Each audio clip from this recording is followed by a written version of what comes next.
Primeira Epístola de João, capítulo 4, verso 16. Leia comigo em voz alta, por favor. E nós conhecemos e cremos o amor que Deus nos tem. Positivo amor. E aquele que permanece no amor, permanece em Deus e Deus nele. Mais uma vez, todos juntos. E nós conhecemos e cremos o amor que Deus nos tem. Deus é amor. E aquele que permanece no amor, permanece em Deus e Deus nele. Ó Pai, nós pedimos agora que o Espírito Santo venha iluminar nossa mente, nossa alma, e venha fazer com que a Tua palavra chegue com força a nós e vivifique o nosso ser. Nós pedimos em Teu nome, Jesus. Amém. Podem se assentar.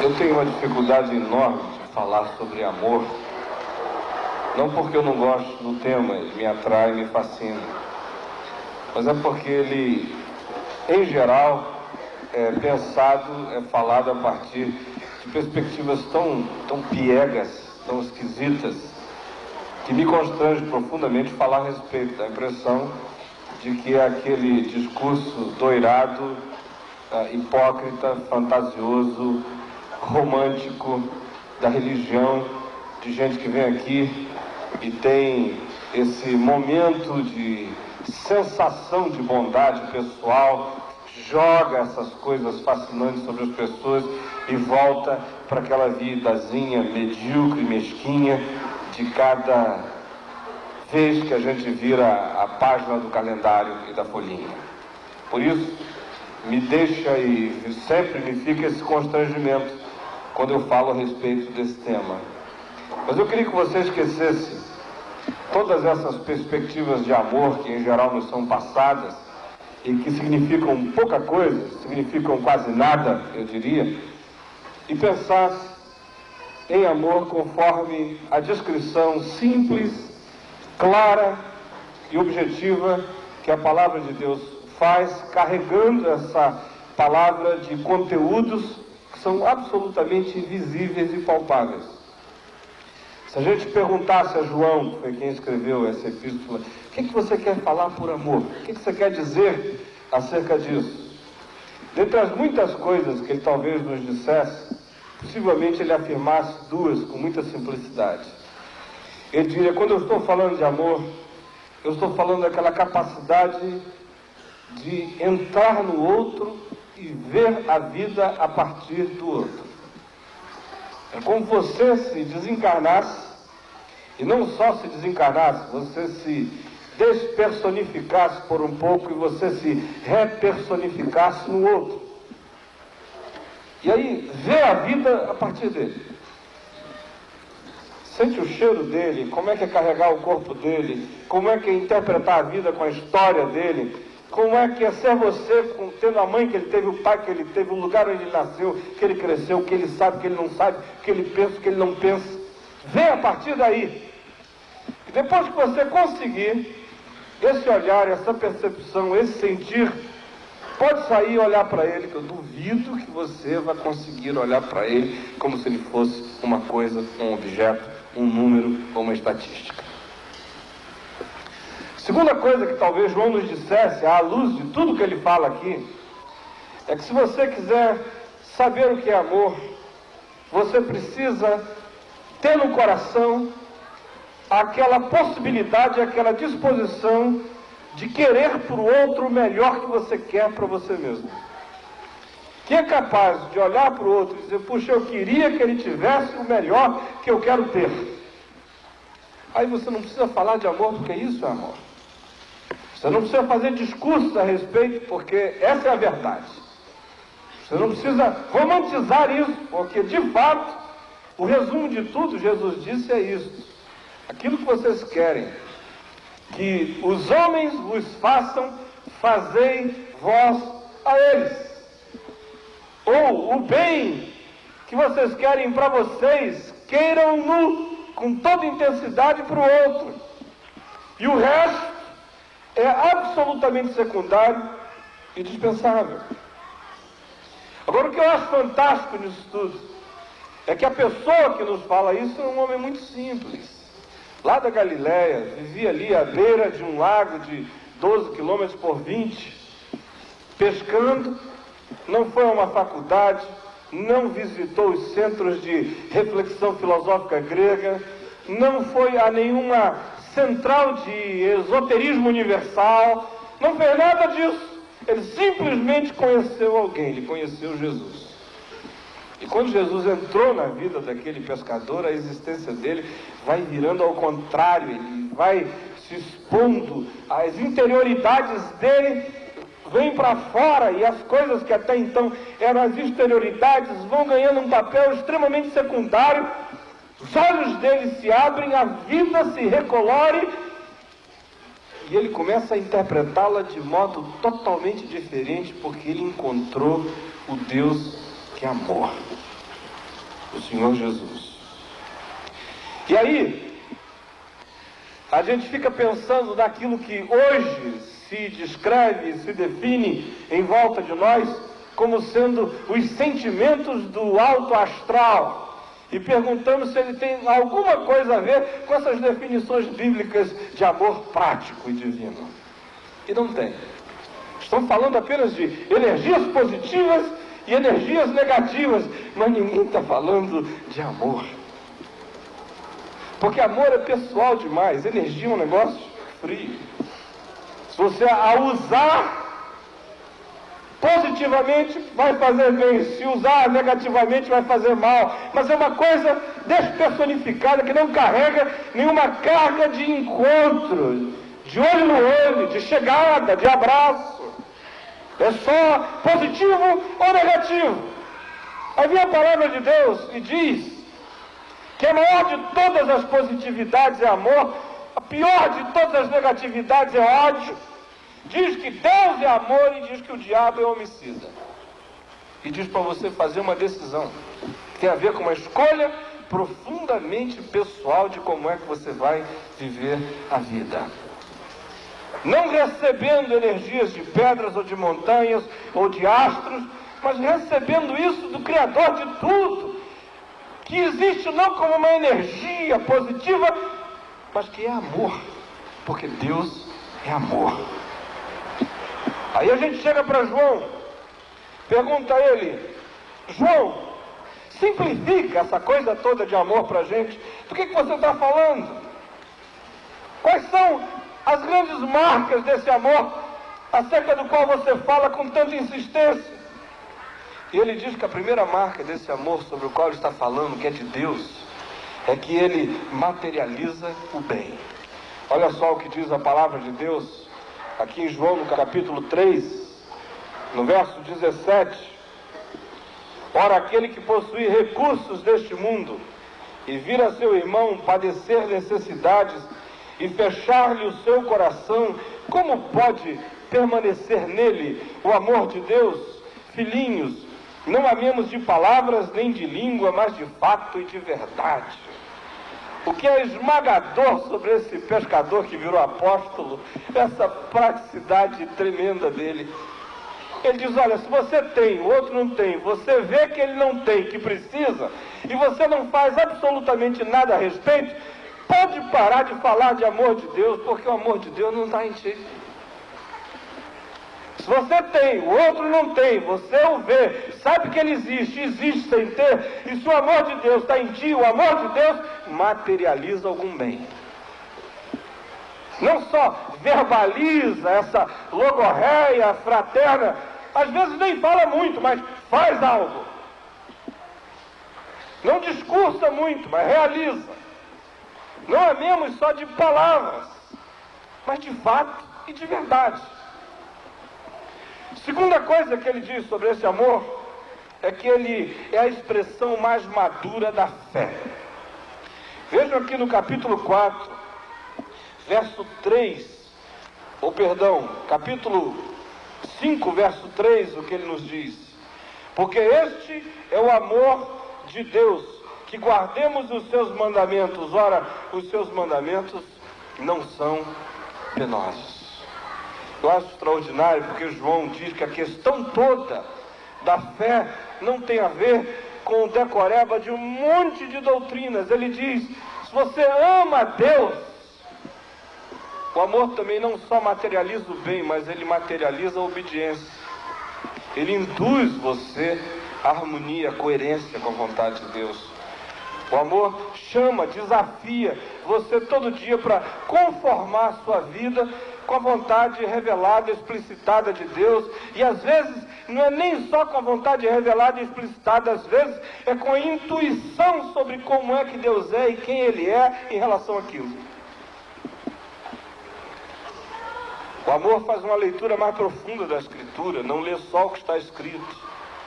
Lê o que está escrito para dentro do que está escrito.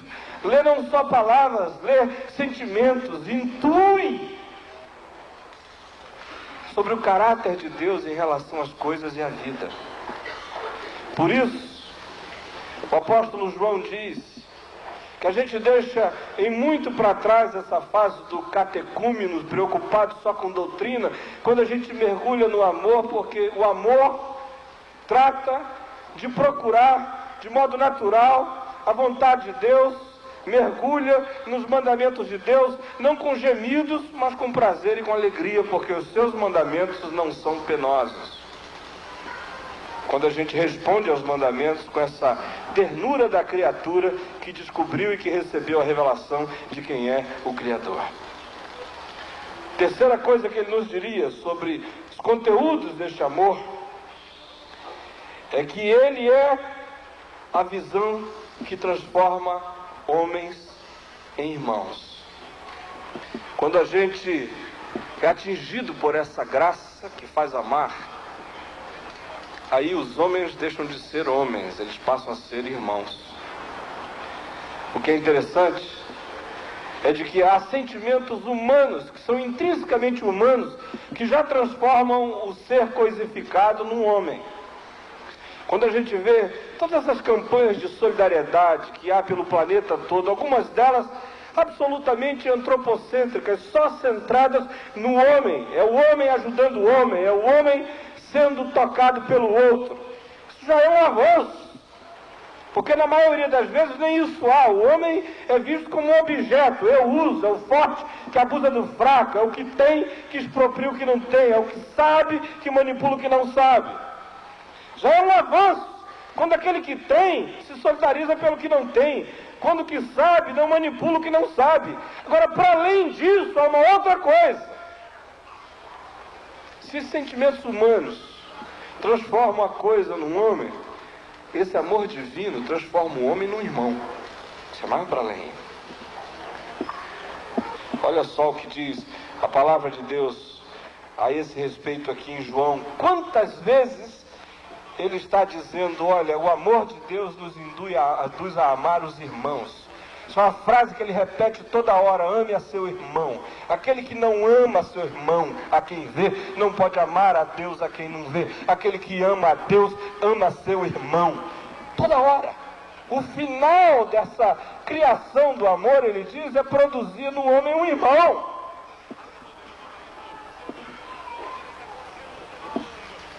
Mas não foi isso que eu vim falar hoje à noite aqui. O que eu vim falar foi uma coisa um pouco mais prática sobre esse amor de Deus para nós. Minha intenção, meu desejo é falar sobre as produções do amor. Essas coisas naturais que o amor gera quando ele entra na gente. Quando o Espírito Santo se derrama em nós e faz nascer dentro da gente esse fogo do amor divino na alma. Dentre as muitas coisas que João diz que esse amor de Deus faz nascer em nós, há 4 que ele afirma aqui que eu queria que você guardasse. A primeira é que ele diz que o amor nos põe na luz. Você pode repetir isso comigo? O amor nos põe na luz. Mais uma vez, o amor nos põe na luz. Eu acho isso fantástico, sabe por quê? Porque isso esoteriza a ideia da luz. A ideia da luz espiritual está ligada a essa coisa esotérica, a essa chama, a esse facho que vem de algum lugar misterioso e que cai sobre a vida da gente. Esse esoterismo atinge também a fé cristã.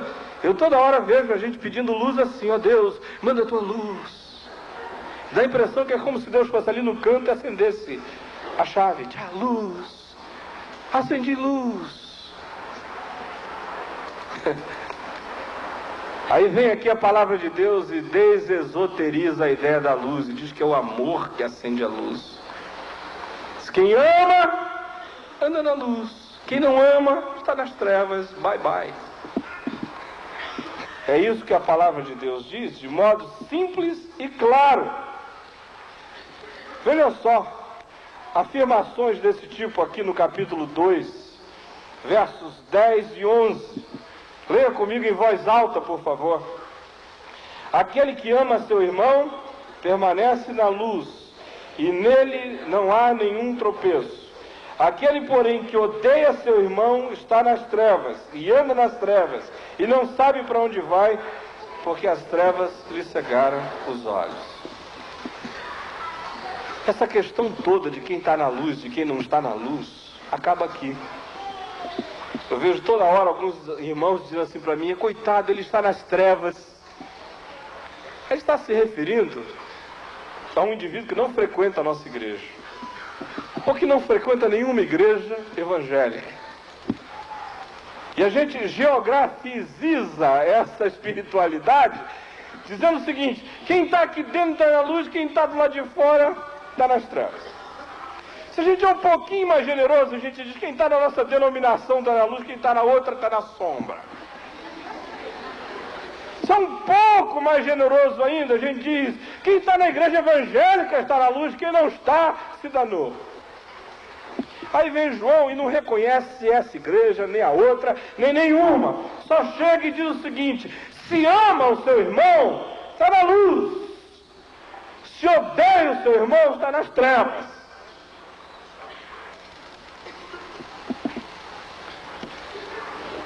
Quem ama sempre sabe o caminho. Quem ama sempre tem rumo. Quem ama está indo sempre para algum lugar. Agora, quem não ama, permanece nas trevas. Ele pode fazer PhD em filosofia, a luz está apagada para ele. Ele pode fazer doutorado em teologia, a luz está apagada para ele. Ele pode pedir a luz de Deus todo dia, que a luz está apagada para ele, porque as trevas lhe cegaram os olhos, porque o ódio é cego.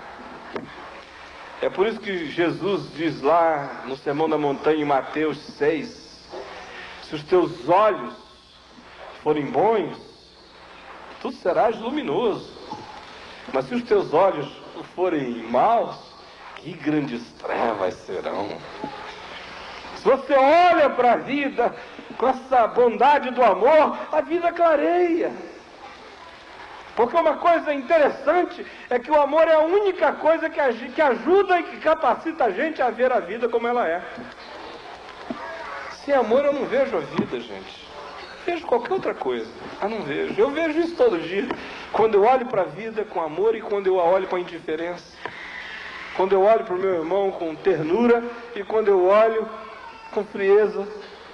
E aí eu começo a ver gente. Para além do chato tem um ser humano. Para além da feia tem uma pessoa. Para além do desengonçado tem um sujeito querendo se afirmar. Para além do metido, tem um indivíduo fragilizado.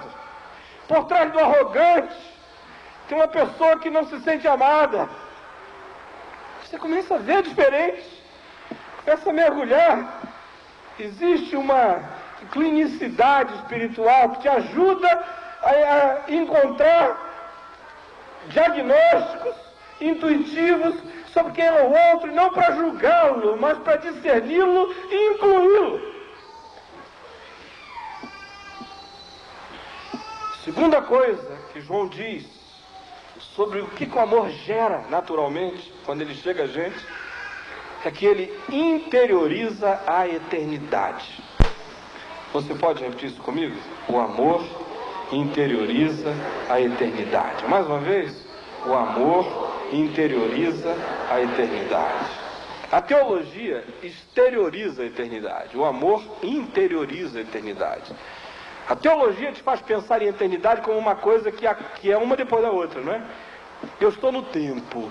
Quando eu morrer, eu entro na eternidade.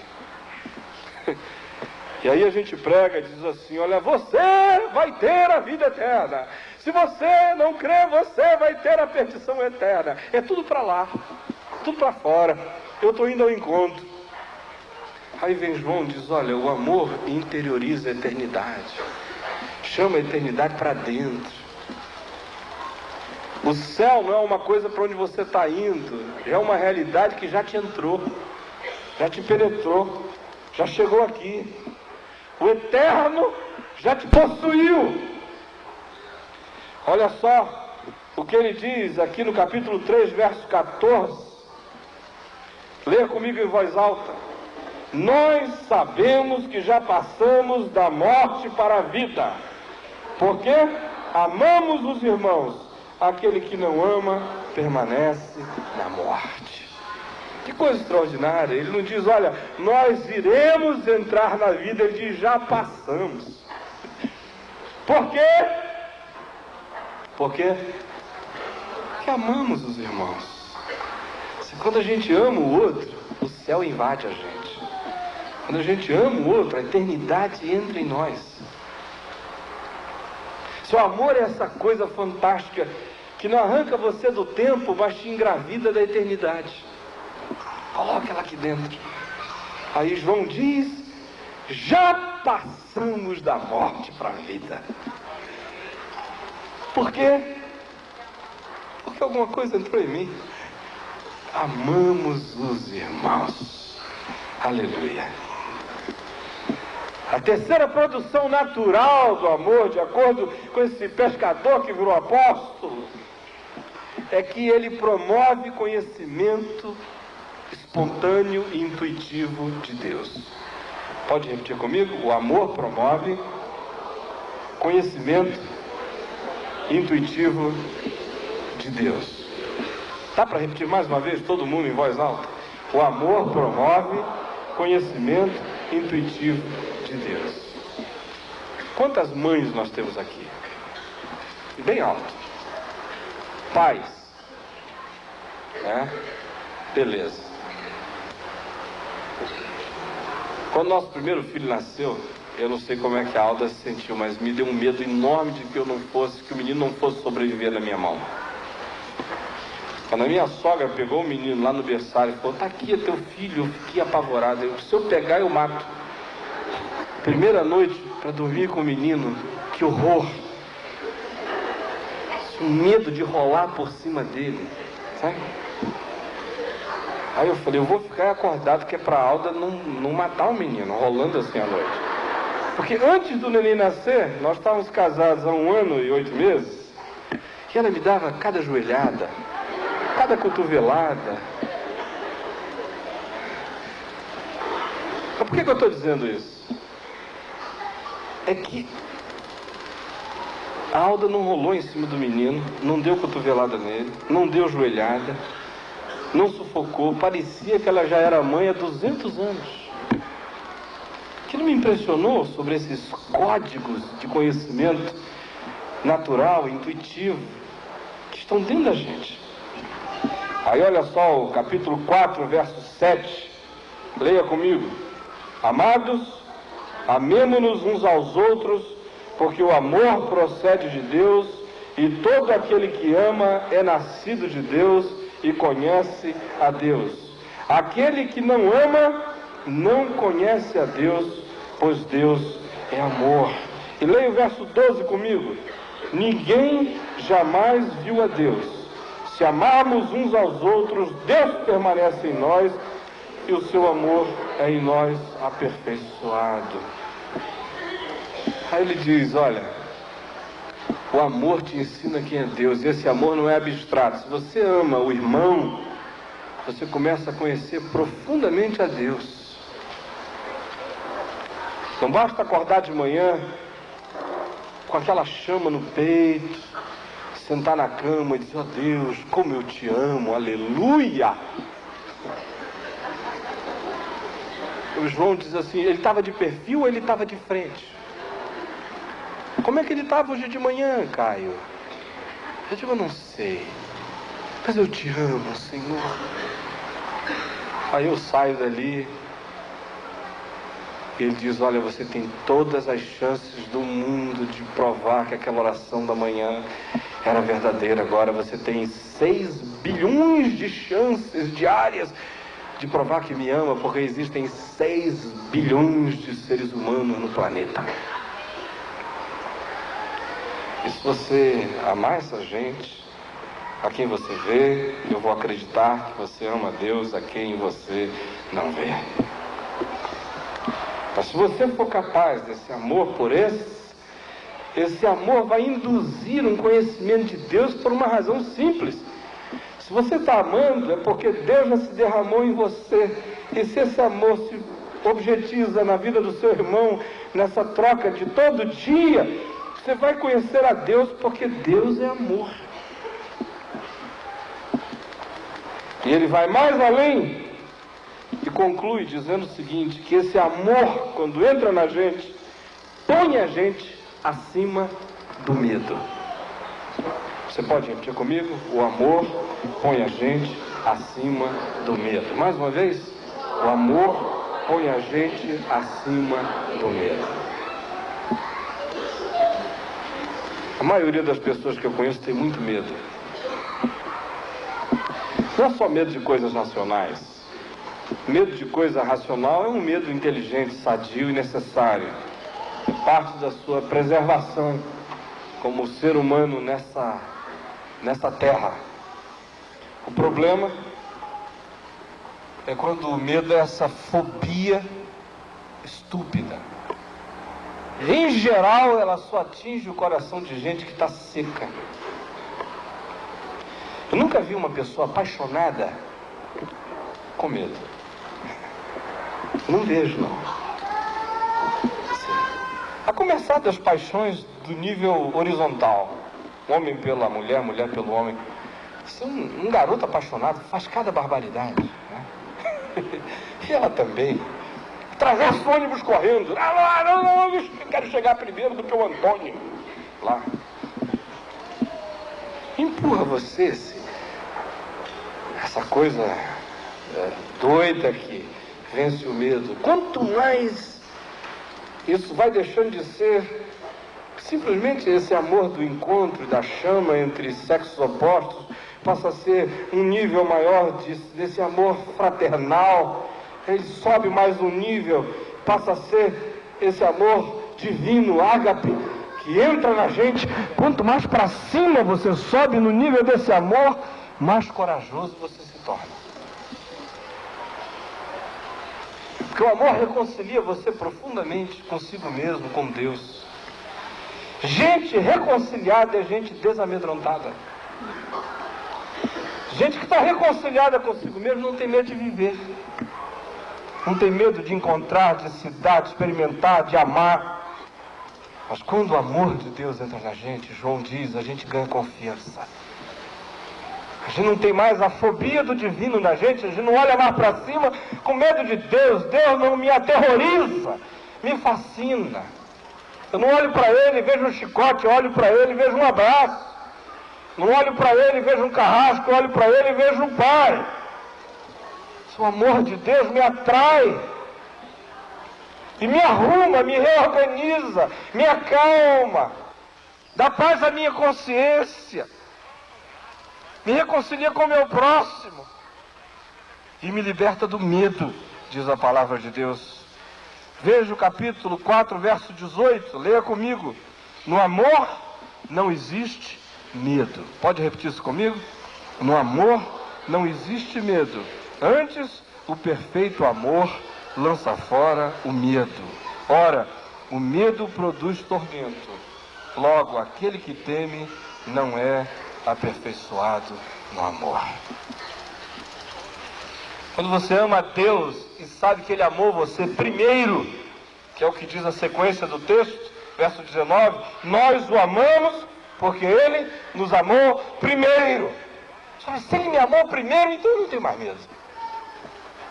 Porque o amor dele não foi uma resposta ao meu, foi a proposta dele que me induziu a essa resposta. Vem dele para mim, não de mim para ele. Então, eu não tenho medo. Foi ele que começou o processo. Isso dá uma tranquilidade para viver. Isso dá uma paz enorme para morrer. É o medo que produz tormento, produz inferno. Mas o amor dá a você a certeza absoluta de que o que te aguarda é o abraço de Deus. E isto é céu. Só concluindo, eu quero dizer que quem ama sempre recebe o melhor pagamento. A gente pode viver nessa vida motivado por muitos sentimentos e todos eles pagam de alguma forma. O salário do pecado, por exemplo, é a morte. O salário da ambição é a conquista. O ambicioso se paga com a conquista. Conquistei. Aquele que odeia se paga com vingança. Aquele que ama se paga com a construção de vínculos e de relações. E se paga com uma satisfação que dura para sempre. Eu me lembro, e eu já repeti isso várias vezes, porque isso me marcou como fogo.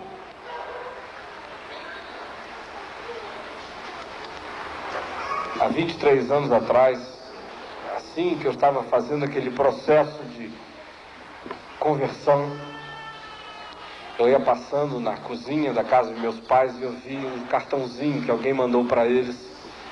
E havia um pescador puxando aquela tarrafa no mar, o barquinho dele ali, e uma frase simples embaixo que dizia: para aqueles que trabalham para Deus, basta-lhes a recompensa de um dia o haverem conhecido. Aquela coisa me marcou com fogo. Eu falei, eu quero esse pagamento. Eu quero essa recompensa. Eu não estou nesse mundo para ficar rico, nem poderoso, nem importante. Eu quero receber o pagamento de ter conhecido a Deus. Porque esse é o pagamento que fica. A gente trabalha por nada, a gente se paga com nada. A gente é que se paga, a gente faz o saque que a gente quer. Porque a moeda da gratificação da gente não inflaciona e dura para sempre. Porque você se paga com amor. E quando a gente experimenta isso é obra do Espírito Santo se derramando na alma da gente.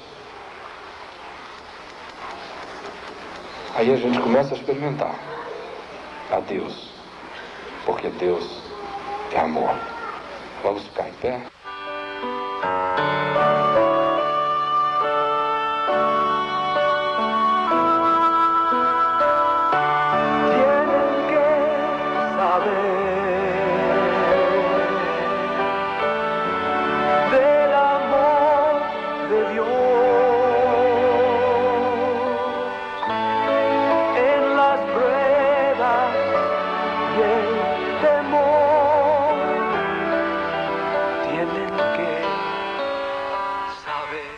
Hoje de manhã eu estava conversando com um rapaz que tem 22 anos de idade, estava namorando uma menina há 2 meses e a menina ficou grávida.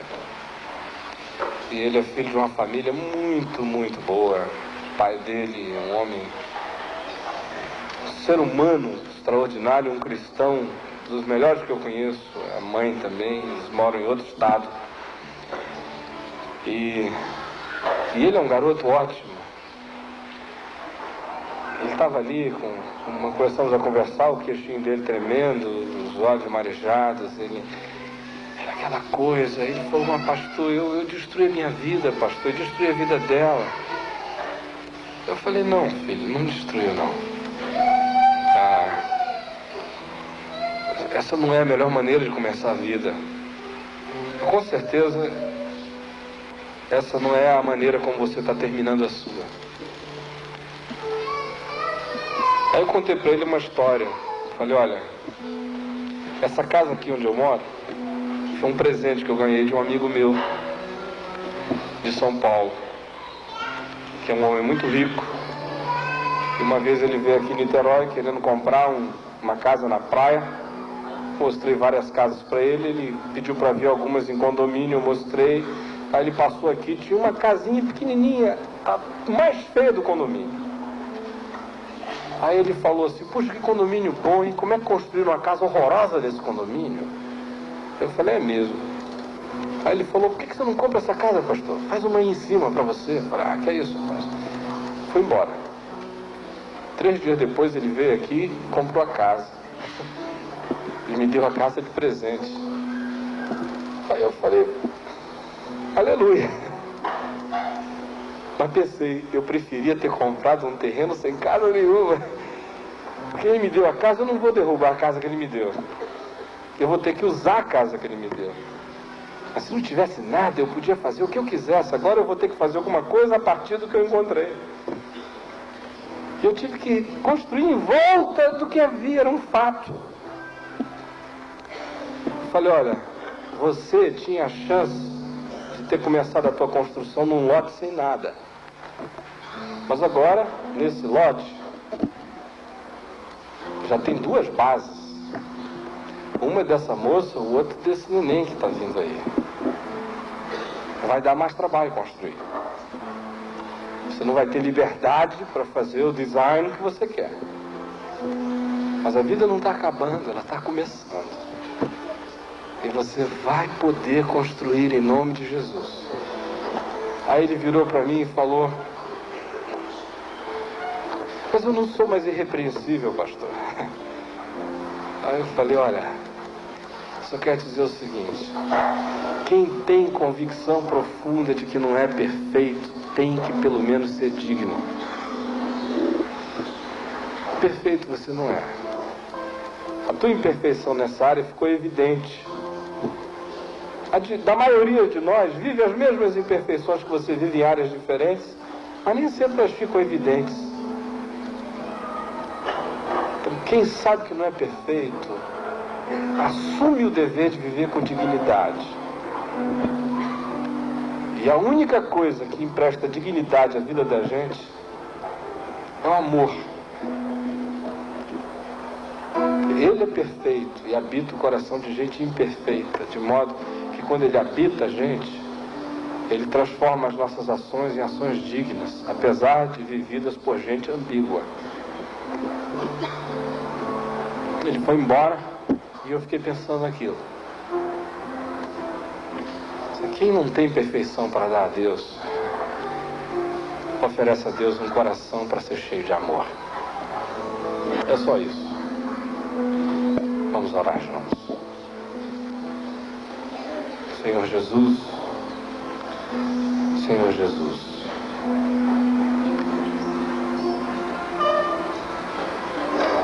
nós não temos a capacidade de amar. A gente ama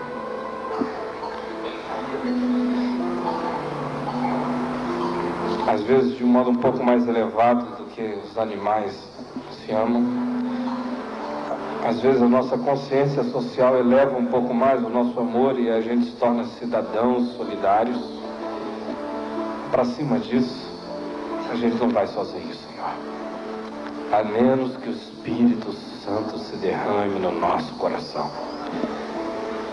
Que é para a gente poder amar com esse amor de Deus.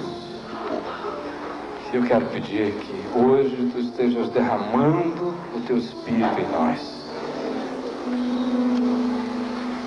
Que Ele nos ponha nesse caminho, não dos discursos amorosos, mas na prática do amor, Senhor. Que materializa o bem, que quando vê e tem, usa o que tem a favor daquele a quem se viu que não tem. Quero pedir, Senhor, que Tu nos enchas desse amor que traz conhecimento de Deus, porque Deus é amor. Quero pedir que Tu coloques em nós este amor que nos põe vivendo na luz. Quero pedir que Tu nos enchas deste amor que nos liberta do medo, Senhor, que nos dá coragem. Coloca dentro de nós esse amor bravo, para que a gente viva e se pague com os frutos do amor, Senhor, com a satisfação que vem de viver assim, como filhos e filhas de Deus. Nós pedimos que seja isso que aconteça em nós, na nossa imperfeição, pela Tua graça derrama amor em nós e ajuda-nos a viver com a dignidade que o amor produz. Nós pedimos em Teu nome, Jesus. Amém e amém.